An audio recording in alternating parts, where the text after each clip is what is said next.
नमस्कार, मैं हूं शिवम और आप देख रहे हैं आवाज़ खबरों की। आज हमारे साथ हैं सजग रमन श्रीवास्तव और हम करने वाले हैं सजग से कुछ बातचीत चौथे टेस्ट मैच को लेकर, जो कि खेला जाना है नरेंद्र मोदी स्टेडियम अहमदाबाद में।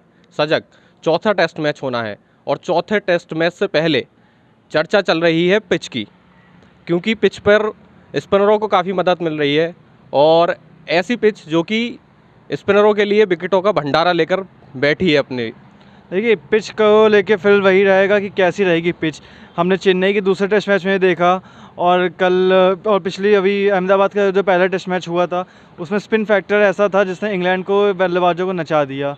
तो कहीं ना कहीं यही रहेगा कि अगर स्पिन विकेट रहा तो हो सकता है कि इंग्लैंड फिर से धाराशायी हो जाए और इंडिया आराम से वर्ल्ड टेस्ट चैम्पियनशिप में अपना दावा रख ले। अक्षर पटेल और रविचंद्र अश्विन दोनों स्पिनरों ने 20 में से 18 विकेट अपने नाम किए थे तीसरे टेस्ट मैच में। अब अगर उनके इस तरह के प्रकोप को देखें तो इंग्लैंड अपने आप को किस तरह से तैयार कर रही होगी। अब देखिए, इंग्लैंड की फर्स्ट टेस्ट मैच में सबसे बड़ी जो अहमदाबाद में हुआ उसमें सबसे बड़ी गलती यही रही कि वो एक स्पिन ट्रैक पे 3 तेज़ गेंदबाजों के साथ उतरे।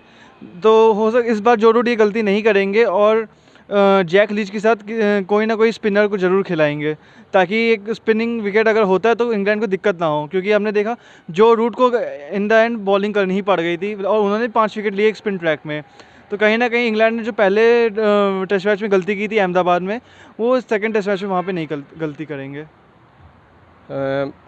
इंग्लैंड के जो विकेट कीपर बल्लेबाज हैं बेन फॉक्स, उन्होंने प्रेस कॉन्फ्रेंस में भी बोला है कि जो पिच है उस पर जो तीसरा टेस्ट मैच था उससे ज़्यादा टर्न मिलने वाला है। तो यहाँ पर वो भारतीय बल्लेबाजों के लिए भी एक चुनौती थी कि रोहित शर्मा के लिए छोड़ दें, रोहित शर्मा को छोड़ दें, तो उनके सिवा कोई ऐसा बल्लेबाज नहीं था जो बड़ा स्कोर बना सके। तो भारतीय बल्लेबाज भी किस तरह से अब पूरी तरह से पिच का जो एक होता है कि पिच में पूरी तरह से पता लग रहा है कि स्पिनरों को मददगार है, तो भारतीय बल्लेबाजों की कैसी मानसिकता होगी, वो भी इस पे किस तरह से, क्योंकि उनको भी तैयार रहना पड़ेगा इस चुनौती के लिए। देखिए, इंडियन बैट्समैन्स को इतनी प्रॉब्लम इसलिए नहीं होगी क्योंकि वो स्पिन अच्छे खेल लेते हैं। हमने देखा रोहित शर्मा ने भी अच्छी इनिंग्स खेली, विराट कोहली ने भी अच्छी इनिंग्स खेली, रहाणे ने खेली, अश्विन ने शतक लगाया। तो इतनी दिक्कत इंडियन बैट्समैन को नहीं आएगी। उन्हें बस ये देखना होगा कि किस बॉल को किस तरीके से अटैक करना है, किसके खिलाफ वो रन स्कोर कर सकते हैं आसानी से, और किसकी बॉल कितनी घूम रही है ये भी उनको ध्यान में रख के करना होगा। क्योंकि इंग्लैंड ने क्या गलती की थी कि अक्षर पटेल की बॉल स्ट्रेट आ रही थी तो वो स्पिन को समझ के वो खेले, जिसकी वजह से वो LBW या बोल्ड हुए। इंडिया टीम ने ये गलतियाँ नहीं करी। रोहित शर्मा ने देखी कितनी अच्छी स्पिन खेली, विराट ने कितनी अच्छी स्पिन खेली चेन्नई में। तो इतनी इश्यूज़ नहीं होने चाहिए और उनकी मेंटालिटी यही रहेगी कि चाहे जैसा भी विकेट मिले, स्पिन जितनी भी हो, उन्हें अपने शॉट सिलेक्शन को सही रखना है। बाकी इतना कोई उनको खास इफेक्ट नहीं पड़ना उससे। तीसरा मैच चूँकि पिंक बॉल से खेला गया, पिंक बॉल टेस्ट मैच था, अब चौथा मैच फिर से लाल गेंद से खेला जाएगा, तो उसमें जो अंतर रहता है, पिंक बॉल थोड़ा तेज़ चलती है। देखिए, अब बॉल का डिफरेंस तो कहीं ना कहीं आएगा ही, लेकिन मुझे लगता है कि डे कंडीशंस होंगी। अहमदाबाद में पहले भी डे टेस्ट मैचेस हुए हैं और लाल गेंद से तो इंडिया टीम ने अभी देखा ही गावा में कितना अच्छा प्रदर्शन किया। तो इतना कुछ खास बॉल का डिफरेंस नहीं आएगा। दोनों ही कैप्टन ये बात भली भांति जानते हैं कि किस तरीके से रेड बॉल को खेलना है, और उसको पिंक बॉल का जो भी 2 दिन का मैच रहा, अब दोनों टीमें उस मैच को भुला के एक नई स्ट्रैटेजी के साथ उतरेंगी मैदान में।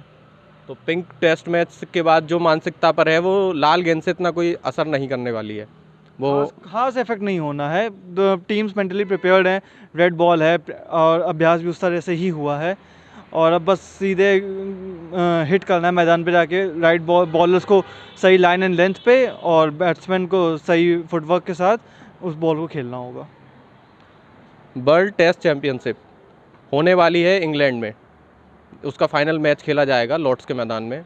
भारत अगर इस मैच को जीत पाता है या ड्रॉ रख पाता है तो न्यूजीलैंड के साथ हम भारत को खेलता हुआ देखेंगे। अगर ये मैच भारत हार जाता है और सीरीज़ 2-2 से बराबर हो जाती है तो फिर ऑस्ट्रेलिया पहुंच जाएगी वर्ल्ड टेस्ट चैंपियनशिप के फाइनल में।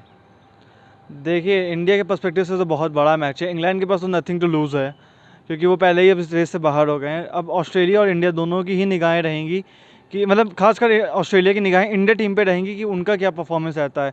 जहाँ तक है इंडिया टीम के पास एडवांटेज है, 2-1 से लीड कर रहे हैं, उन्हें बहुत से बहुत एक ड्रॉ भी इंडिया टीम को वर्ल्ड टेस्ट चैंपियनशिप के फाइनल में पहुँचा देगा। लेकिन विराट कोहली जैसे कप्तान है तो वो ये चीज़ नहीं चाहेंगे कि ड्रॉ हो, और वो एक जीत के साथ ही वर्ल्ड टेस्ट चैंपियनशिप में फाइनल के में प्रवेश करना पसंद करेंगे। अच्छा, जसप्रीत बुमराह हालांकि सीमर बॉलर्स की इतनी ज़्यादा भूमिका नहीं देखने को मिल रही है पिछले 2 मैचों से, पर जसप्रीत बुमराह को आराम दिया गया है। सुनने में ये भी आ रहा है कि वो जो वनडे सीरीज़ है उसमें भी उनको आराम दिया जाए। जसप्रीत बुमराह नहीं है, उमेश यादव को या किसको ऐसा कोई है जिसको मौका मिल सकता है उनकी जगह? उमेश के ज़्यादा चांसेस हैं, क्योंकि उमेश यादव का इंडियन कंडीशंस में आप रिकॉर्ड देखें टेस्ट मैच में काफ़ी अच्छा है। उन्होंने विकेट्स निकाले हैं और टाइम टू टाइम अपने स्पेल्स में आके उन्होंने टीम को इम्पॉर्टेंट विकेट्स निकाल के दिए भी हैं। तो मुझे उमेश यादव के ज़्यादा चांसेस लग रहे हैं। और secondly apart from spin, pacers की अगर हटा दें तो स्पिन में मुझे लग रहा है कि हो सकता है वॉशिंगटन सुंदर की जगह कुलदीप को मौका मिल जाए शायद। ये तो अगर हम ये देखें कि अश्विन के साथ साथ तुरुप का जो कि अक्षर पटेल हैं, उनके साथ साथ कुलदीप यादव, तो ये आपके 3 बॉलर होंगे। मुझे तो ये लग रहा है कि ये 3 ही होंगे।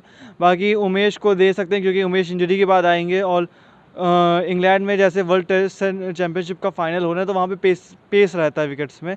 तो उमेश यादव को भी कॉन्फिडेंस मिल जाएगा कि एक मैच खेला है उन्होंने, उनको अपनी बॉडी का पता है कि कैसे रिएक्ट मतलब कर रही है रिएक्ट मैच की कंडीशंस को लेके, किस तरह की लाइन लेंथ रहनी है, तो उनको कहीं ना कहीं एडवांटेज रहेगा। मतलब उनका भी एक टेस्ट हो जाएगा यहाँ पर कि उनको किस तरह से इंग्लैंड में हम प्रेफरेंस दे सकते हैं या नहीं। ठीक है, अब अगर बात करें बल्लेबाजों की तो उनके लिए कितनी कठिनाइयाँ रहने वाली हैं दोनों टीम के बल्लेबाजों को इस पिच पर?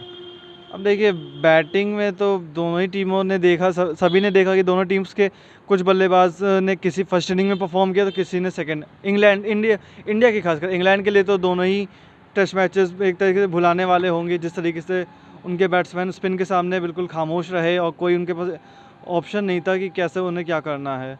तो इंडिया टीम को इतना इफेक्ट नहीं पड़ेगा क्योंकि उनके प्लेयर्स कहीं ना कहीं परफॉर्म कर जा रहे हैं। इंग्लैंड को सोच के आना पड़ेगा कि कैसे उनको स्पिन विकेट पे अक्षर और अश्विन का सामना करना है, और अगर कुलदीप खेले तो एक +1 इंडिया के पास एडवांटेज होगा। तो उसको कैसे वो टैकल करते हैं, किस तरीके की वो गेंदबाजी करते हैं इंडिया के बॉलर, ये ध्यान में रख के उनको अपना बैटिंग लाइनअप सेट करना होगा। और एक सबसे बड़ा फैक्टर जो रोटेशन पॉलिसी है उसने भी इंग्लैंड को कहीं ना कहीं बैकफुट पे रख दिया है। मोइन अली, जॉस बटलर जैसे जो एक्सपीरियंस बैट्समैन हैं उनको वापस इंग्लैंड भेज जाना पड़ गया और नए प्लेयर्स को खेलना पड़ा। तो कहीं ना कहीं इंग्लैंड की रोटेशन पॉलिसी ने भी उसको एक तरीके से बैकफुट पे पुश कर दिया। रोटेशन पॉलिसी जो है इंग्लैंड के लिए घातक साबित होती जा रही है, होती जा रही है, हो ही गई, बैकफुट पे डाल दी उसने। ठीक है, अब अगर मैं आपसे कहूं कि आपकी पर्सनल चॉइस, ऐसे कौन 2 इंग्लैंड के बल्लेबाज होंगे जिनको आप इस मैच में रन बनाते देखना चाहेंगे? भाई जो रूट हो गए, फिर आपका जैक क्रॉली हैं, बेन स्टोक्स भी हैं। जो बेन स्टोक्स को तो अनसर्टेन कह सकते हैं कि वो कभी भी हिट कर सकते हैं, जैसा हमने देखा चेन्नई के पहले टेस्ट मैच में। तो यही 3 प्लेयर्स पे ज़्यादा मेरा वो रहेगा। जो रूट तो खासकर कैप्टन जो है उनके, तो उन्हीं तीनों पे है। अब सबसे अहम सवाल, टॉस, जो कि सबसे बड़ी भूमिका निभाएगा, क्योंकि जो चौथी पारी में बल्लेबाजी करेगा उसके लिए मैच में बल्लेबाजी करना स्पिनर्स के सामने बहुत ही मतलब परेशानी वाला हो सकता है। देखिए चेन्नई में टॉस फैक्टर रहा, लेकिन अहमदाबाद में टॉस फैक्टर को साइड कर सकते हैं क्योंकि इंग्लैंड ने पहले बैटिंग करी, कंडीशंस का अच्छे से वो यूज़ नहीं कर पाए और रिज़ल्ट इंडिया के फेवर में ही रहा। अब देखिए सेकंड टेस्ट मैच में पिच कैसी रहती है कि अगर कहीं बैटिंग विकेट हुआ तो ड्रॉ भी हो सकता है। तो ऐसा कुछ अभी जब तक पिच रिपोर्ट नहीं आ जाती है कहना मुश्किल है कि टॉस को लेके क्या रहेगी। लेकिन हाँ रहेगा टॉस इंपॉर्टेंट। अगर स्पिन विकेट रहता है तो कहीं ना कहीं यही रहेगा कि इंग्लैंड कोई बड़ा स्कोर ना खड़ा कर दे, नहीं तो फिर इंडिया के लिए दिक्कत हो जाएगी। हाँ, क्योंकि चौथे टेस्ट मैच में अगर इंग्लैंड बल्लेबाजी करता है पहले टॉस जीत के, तो भारत को चौथा खेलना पड़ेगा। और फिर रहाणे की प्रेस कॉन्फ्रेंस में देख रहा था, उसमें रहाणे ने भी बोला है कि पिच वैसा ही मतलब वैसी ही होने वाली है जो कि जैसे कि हमने पिछले मैच में छोड़ी है। तो आप इसको कैसी पिच करार देंगे? ठीक है, इंडिया में आप खेल रहे तो आपको स्पिनिंग विकेट मिलेगा, आपको मेंटली प्रिपेयर्ड होके, चाहे आप कोई कंट्री के हो। आप हम लोग भी इंडिया वाले जब प्लेयर्स हमारे जाते हैं चाइना कंट्रीज़ में तो उनको भी स्पेस और स्विंग वाली विकेट मिलती हैं, पर हम लोग कभी कंप्लेन नहीं करते कि आपने ऐसी विकेट्स क्यों दी। लॉर्ड्स में तो हम लोग को एक बार पूरी घास की विकेट मिली थी, तो कभी कोई हम लोग ने इशू इसका तरह का रेज़ नहीं किया। आप क्रिकेट खेल रहे हैं, आपको टेक्निक सॉलिड हो तो आप हर पिच पे खेल सकते हैं, तो कोई इतना खास इशू नहीं आना चाहिए पिच को लेके।